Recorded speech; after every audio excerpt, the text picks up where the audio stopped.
Subhanahu wa Ta'ala yang telah melimpahkan rahmat, hidayah, inayah, serta taufiknya kepada kita semua. Salam sejahtera untuk kita semua, baik saya maupun Anda yang sedang menonton video ini. Perkenalkan, saya Nurdiana dari Prodi Pendidikan Ekonomi Universitas Islam Syekh Yusuf Tangerang. Sebelumnya saya ingin mengucapkan terima kasih kepada Bapak Aditya Pratama selaku dosen pengampu mata kuliah Bahasa Indonesia yang telah mengajarkan saya dan teman-teman selama 1 semester ini. Video ini dibuat untuk memenuhi tugas EKT 2 mata kuliah Bahasa Indonesia. Baiklah, di sini saya akan mempresentasikan hasil penelitian saya yang berjudul Dampak COVID-19 terhadap PHK massal di Indonesia. Akhir tahun 2019, virus corona pertama kali muncul di Cina dan mulai menyebar ke negara-negara lain. COVID-19 atau singkatan dari Coronavirus Disease 2019 dapat menyebabkan penyakit berbahaya seperti gangguan pernapasan dan radang paru-paru. Tidak hanya di Cina, kasus COVID juga dilaporkan terjadi di berbagai negara. Lebih dari 200 negara terjangkit virus ini. Hingga saat ini, lebih dari 3 juta kasus ditemukan di seluruh dunia. Indonesia merupakan salah satu negara yang saat ini sedang berjuang melawan COVID. Pemerintah Indonesia telah menyatakan bahwa akan memberikan upaya terbaik dan paling maksimal dalam menangani virus tersebut. Penyebaran virus yang cepat telah diantisipasi sedini mungkin oleh pemerintah, yaitu dengan cara membentuk tim protokol kesehatan untuk penanganan kasus penyebaran COVID.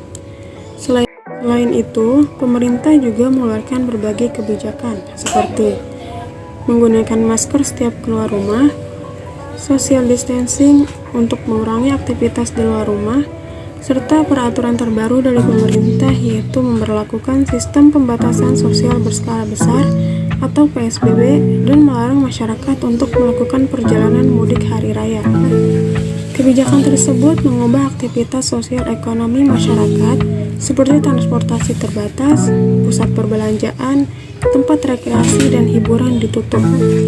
Keadaan ini berdampak luas terhadap kondisi sosial ekonomi masyarakat, termasuk keberlangsungan pekerjaan dan penurunan pendapatan pekerja. COVID menyebabkan perekonomian Indonesia ikut menurun. Banyak perusahaan mengalami penurunan pendapatan, sehingga perusahaan tidak dapat menggaji karyawan, lalu melakukan PHK. Pada 7 April 2020, CNBC Indonesia membeberkan perusahaan-perusahaan yang melakukan PHK.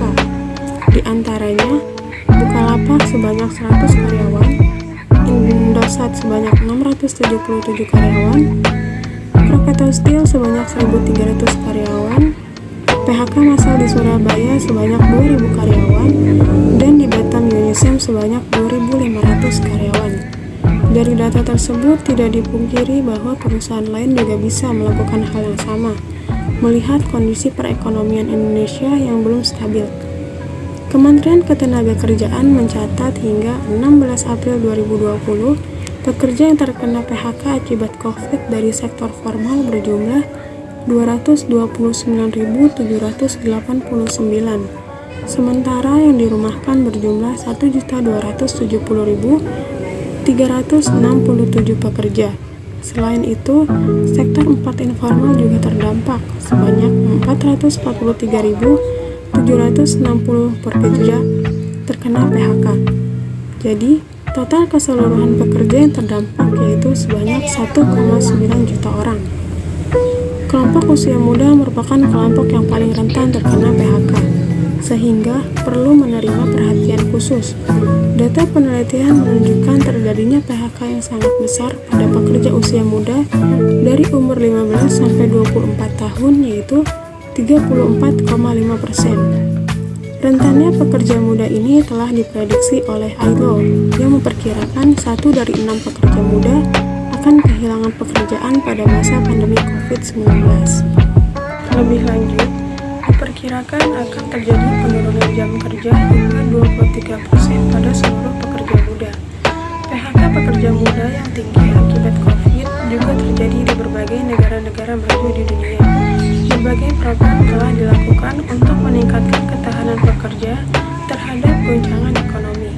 Sejak Sejak tahun 2003, Indonesia telah membentuk Indonesia Youth Employment Network yang bertujuan untuk mengatasi pengangguran di usia muda.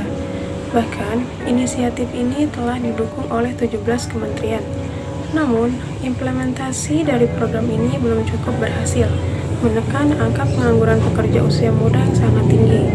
Pandemi ini telah mengakibatkan banyak kerugian.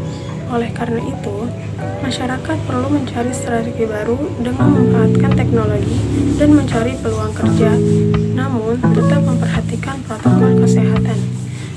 Tanpa melonggarkan PSBB, alternatif untuk menumbuhkan perekonomian di berbagai sektor perlu dipikirkan.